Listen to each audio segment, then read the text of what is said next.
Remember the last time you deployed code and got unexpected errors? If this wasn't already in a code path you've been keeping an eye on, it can be hard to figure out which endpoint is throwing the errors.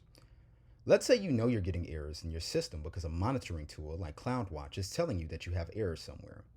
I'm going to show you how we narrow down the bug with Akita, how we use Akita to drill down to the endpoint that's likely causing the bug, and how we use Akita's capabilities to help us figure out the cause and fix it. Let's say that we've created a service for creating and fetching articles, and we'd like to see how the newly deployed endpoints have been performing. When traversing over to the overview page of our newly deployed service, the first thing I notice is an increase in error count over the past week. More likely than not, this has something to do with the post article endpoint, which is at the top of the list of endpoints with most errors. If we'd like to see error counts over a specific time range, we can navigate to the Metrics and Errors tab. Along with 4xx and 5xx error counts, we can also view event counts and P90 measures. Let's change our time range to 1 day and filter for endpoints with the most 4xx's. I should now see the article's endpoint at the top of the 4xx count graph. To dig deeper, I'll head over to the API Model tab to gain fine-grained insight on the article's endpoint. I'll click on the endpoint to view the endpoint details. At the top left, we can see the traffic count for this endpoint broken down by status code. It looks like there have been some successes, but we're still mostly receiving 400 responses, which indicates a bad syntax in the request body. Let's head over to the Open API Spec tab to see if something sticks out. The spec says that the article ID should be a string containing an integer in the request body. I think we used to support article ID being either a string or an integer. Let's cross-reference using an example client payload via Postman to see if this is the cause of the bug. It does look like author ID has been set to an integer in the request payload.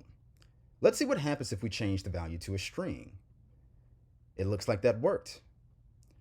Now that we've found the cause of the bug, I think it would be a good idea to set up alert notifications for this endpoint when errors occur.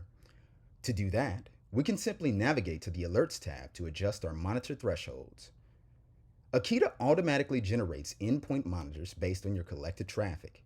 If an alert threshold is reached, Akita will send out alert notifications via email. You can also integrate Akita with Slack to receive alerts in your team's on-call channel. Let's try searching for the monitor correlated to the article's endpoint. It does look like the threshold for this monitor is too high. I'll try setting it lower to see if we receive a notification via Slack. It looks like that worked.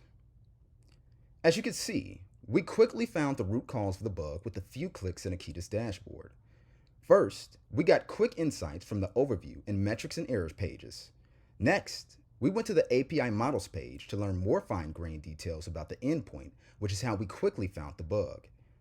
Finally, we made sure to adjust the alert threshold so that we receive notifications if this error continues to occur. Akita's easy-to-use dashboard and endpoint debugging tools will empower you and your development team to have a better understanding of your underlying systems.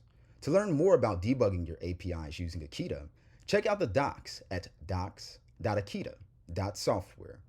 If you haven't already joined Akita's private beta, head over to akitasoftware.com to sign up.